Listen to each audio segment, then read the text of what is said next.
നമസ്കാരം. ദുരന്തമുഖത്ത് ശത്രുപക്ഷത്ത് നിൽക്കുന്ന ആളുകളെ പോലും സഹായിക്കാൻ മനോഭാവമുള്ള ആളുകളായി എങ്ങനെ വാർത്തെടുക്കാൻ കഴിയുമെന്ന് മുഖ്യമന്ത്രി പിണറായി വിജയൻ വയനാട് ദുരന്തവുമായി ബന്ധപ്പെട്ട് നമ്മൾ കാണിച്ചു തരികയാണ്. ഇവിടെ ദുരന്തങ്ങളൊക്കെ ഉണ്ടാകുമ്പോൾ മുതലെടുപ്പ് രാഷ്ട്രീയം മാത്രം നടത്തി കണ്ടിട്ടുള്ള വി.ഡി. സതീശൻ വയനാടിൽ മുഖ്യമന്ത്രിക്കൊപ്പം ചേർന്ന് സർക്കാരിനൊപ്പം ചേർന്ന് വേണ്ട സഹായങ്ങളൊക്കെ ചെയ്ത് അദ്ദേഹം ഇന്ന് സജീവമായി തന്നെ അവിടെയുണ്ട്. വളരെ സന്തോഷം തോന്നിയും. ഒരു പ്രതിപക്ഷ നേതാവ് എന്ന നിലയിൽ വി.ഡി. സതീശനിൽ നിന്ന് നമ്മളൊക്കെ പ്രതീക്ഷിക്കുന്നത് ഇത് തന്നെയാണ്. ചെയ്ത് കൊടുക്കാൻ കഴിയുന്ന എല്ലാ സഹായങ്ങളും അദ്ദേഹം ചെയ്തു തരാമെന്ന് വാഗ്ദാനം നൽകുന്നു. ഒപ്പം ഈ വിഷയവുമായി ബന്ധപ്പെട്ട് വയനാട് ജനതയ്ക്ക് വേണ്ടി സർക്കാരിനൊപ്പം തന്നെ ചേർന്ന് പ്രവർത്തിക്കുന്ന ഒരു കാഴ്ചയും കാണാനിടയായി. വളരെ വളരെ അഭിനന്ദനാർഹമാണ്, സ്വാഗതാർഹമാണ്.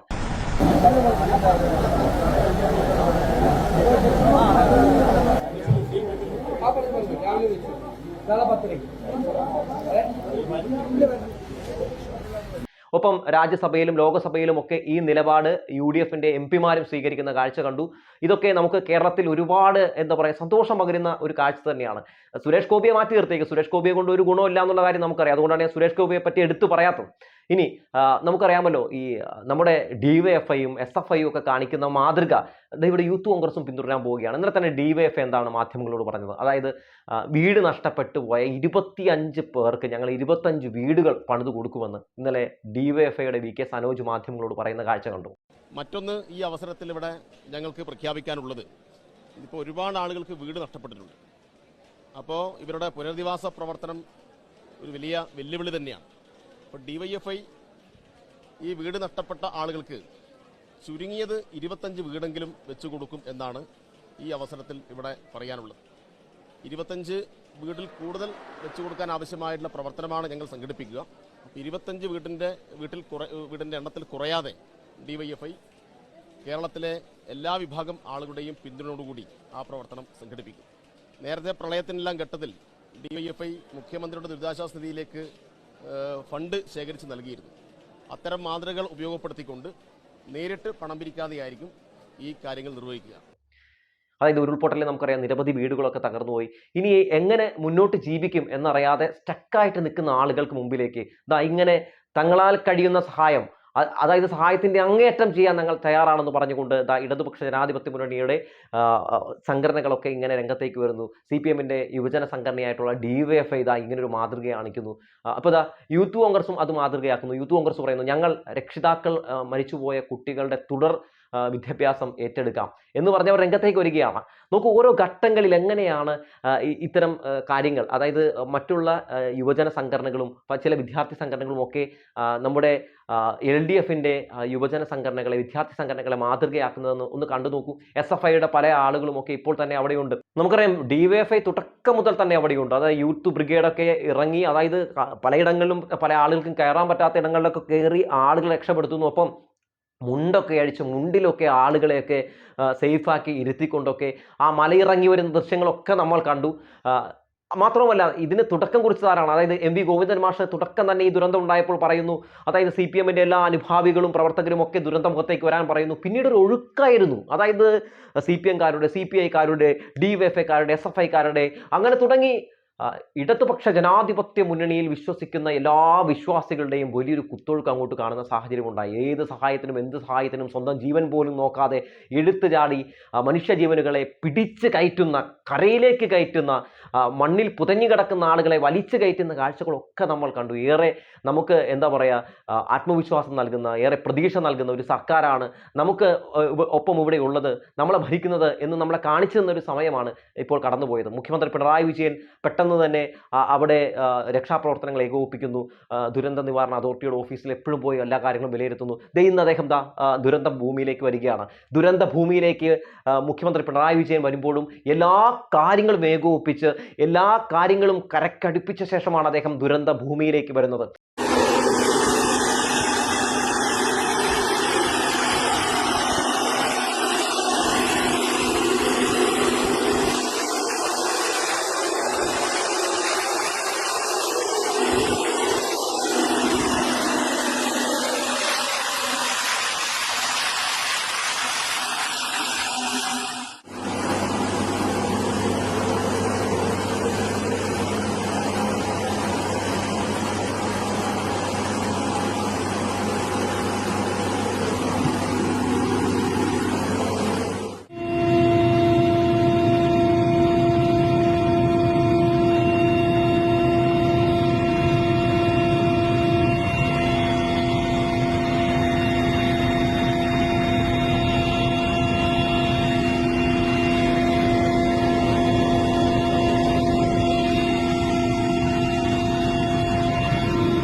പ്രധാനമന്ത്രി നരേന്ദ്രമോദി അടക്കം മുഖ്യമന്ത്രിയെ വിളിച്ചപ്പോൾ പോലും വയനാടിന് എന്തൊക്കെയാണ് ആവശ്യങ്ങൾ എന്ന് അദ്ദേഹം ആവശ്യപ്പെട്ടുകൊണ്ട് അതൊക്കെ ചോദിച്ച് മേടിക്കുന്ന സാഹചര്യം നമ്മൾ കണ്ടു. ഇന്നിപ്പോൾ ബെയിലി പാലം വരികയാണ്, അതുപോലെ തന്നെ കൂടുതൽ സൈന്യത്തെ അവിടെ കൊണ്ടുപോയി ഇറക്കുന്നു. അങ്ങനെ പെട്ടെന്ന് തന്നെ 2 ദിവസം കൊണ്ട് തന്നെ അവിടെ നമുക്കറിയാമല്ലോ, അതായത് ഒരു സമാനതകളില്ലാത്ത ഒരു രക്ഷാപ്രവർത്തനമാണ് അവിടെ നടത്തിയത്. മാത്രവുമല്ല, മാധ്യമങ്ങളെ കണ്ട എല്ലാ കാര്യങ്ങളും വിശദീകരിക്കുന്നു. മാധ്യമപ്രവർത്തകരോട് സംസാരിക്കുമ്പോൾ പോലും മാധ്യമപ്രവർത്തകർക്ക് അദ്ദേഹത്തിന്റെ അടുത്ത് ചോദിക്കാൻ ഒരു കുത്തിത്തിരിപ്പ് ചോദ്യം പോലുമില്ല. കാരണം അതിന് ഇടവരുത്താത്ത രീതിയിലുള്ള രക്ഷാപ്രവർത്തനമാണ് അദ്ദേഹം നടത്തിയിരിക്കുന്നത്. മാത്രവുമല്ല, നമുക്കറിയാമല്ലോ, ഇതുമായി ബന്ധപ്പെട്ട് അതിജീവനത്തിന് വേണ്ടി മുഖ്യമന്ത്രിയുടെ ദുരിതാശ്വാസ നിധിയിലേക്ക് സംഭാവന ആവശ്യപ്പെട്ടുകൊണ്ട് അദ്ദേഹം നടത്തിയ ഒരു അഭ്യർത്ഥന നമ്മൾ കണ്ടു. അതുമായി ബന്ധപ്പെട്ട് നിരവധി ആളുകൾ സഹായങ്ങൾ ചെയ്തുകൊണ്ടിരിക്കുകയാണ്. മുഖ്യമന്ത്രിയുടെ ദുരിതാശ്വാസ നിധിയിലേക്ക് Lulu group chairman MA Yusuf Ali, പ്രമുഖ വ്യവസായി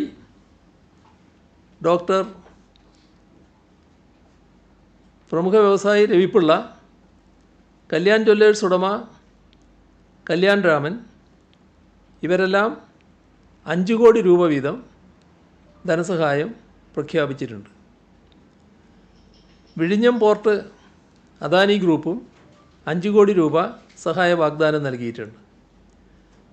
നോർക്ക ഡയറക്ടർമാരൊരാളായ ജയകൃഷ്ണ മേനോൻ 1 കോടി രൂപയും വാഗ്ദാനം ചെയ്തിട്ടുണ്ട്. കൂടാതെ KSFE 5 കോടി രൂപയും, കനറ ബാങ്ക് 1 കോടി രൂപയും, KMML 50 ലക്ഷം രൂപയും, വനിതാ വികസന കോർപ്പറേഷൻ 30 ലക്ഷം രൂപയും, ഔഷധി ചെയർപേഴ്സൺ ശോഭന ജോർജ് 10 ലക്ഷം രൂപയും നൽകിയിട്ടുണ്ട്. തമിഴ്നാട് മുഖ്യമന്ത്രി പ്രഖ്യാപിച്ച 5 കോടി രൂപ ഇപ്പോൾ തൊട്ടു മുമ്പ് തമിഴ്നാട് പൊതുമരാമത്ത് മന്ത്രി ശ്രീ EV വേലു ഓഫീസിൽ വന്ന് കൈമാറിയിട്ടുണ്ട്. തമിഴ് ചലച്ചിത്ര നടൻ വിക്രം 20 ലക്ഷം രൂപ കൈമാറിയിട്ടുണ്ട്. ടിബറ്റൻ ആത്മീയ നേതാവ് ദലൈലാമയുടെ ട്രസ്റ്റ് 11 ലക്ഷം രൂപ ഇതിലേക്കായി സംഭാവനയായി പ്രഖ്യാപിച്ചിട്ടുണ്ട്. ഇങ്ങനൊരു സംഭവങ്ങളൊക്കെ ഉണ്ടാകുമ്പോഴാണ്, ഇങ്ങനൊരു ദുരന്തം ഉണ്ടാകുമ്പോഴാണ് നമ്മുടെ കേരള സർക്കാർ എത്രത്തോളം മനുഷ്യരോട് ചേർന്ന് നിൽക്കുന്ന ഒരു സർക്കാരാണെന്ന് നമ്മളെ ഓരോ നിമിഷത്തിലും ബോധ്യപ്പെടുത്തി തന്നുകൊണ്ടിരിക്കുന്നത്. കർണാടകയിൽ നമ്മൾ കണ്ടല്ലോ, കർണാടകയിൽ അർജുനെ കാണാതായപ്പോൾ അവരുടെ അനാസ്ഥ നമ്മൾ കണ്ടതാണ്. ഇന്ന് 16 ദിവസം കഴിഞ്ഞിട്ടും അർജുനെ കണ്ടെത്താൻ കഴിഞ്ഞിട്ടില്ല.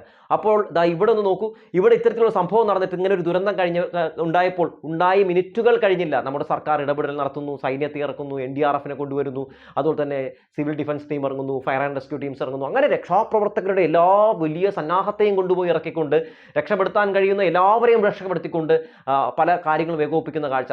24 മണിക്കൂറിനുള്ളിൽ തന്നെ അവിടെ KCB വൈദ്യുതി പുനഃസ്ഥാപിക്കുന്നു.